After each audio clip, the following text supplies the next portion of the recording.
మనది రాజకీయ పార్టీ అయినాక ఖచ్చితంగా ఎవరు రాజకీయ పార్టీ వాళ్ళ నాయకులను వాళ్ళు పొగుడుకుంటారు.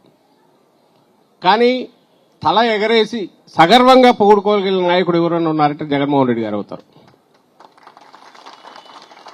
మనమేదో మన నాయకుడు కాబట్టి పొగడమో, ఈయన నమ్ముకుంటే 4 సీట్లు వస్తాయో 4 పదవులు వస్తాయో కాదు.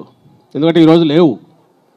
బహుశా ఇంత ఎన్నికల పరంగా ఇంత అన్యాయమైన దాంట్లో అంత ఊవెత్తున హిమాలయాలంత ఎత్తుకుపోయి ఇంత అట్టడుక్కు మళ్ళీపోయి కూడా సగర్వంగా చెప్పుకోగలుగుతున్నామంటే ఒకే ఒక కారణం ఏదంటే ఆయన 5 ఏళ్లలో 5 దశాబ్దాల్లో జరగాల్సిన దాన్ని చూపించాడు కాబట్టి జగన్మోహన్ రెడ్డి రాష్ట్రాన్ని ఒకేసారి అన్ని రంగాల్లో సరైన ప్రణాళిక చేస్తే నిజమైన అభివృద్ధి అంటే ప్రజల అభివృద్ధి, ప్రజల అభ్యుదయం, అన్ని వర్గాల ప్రజలు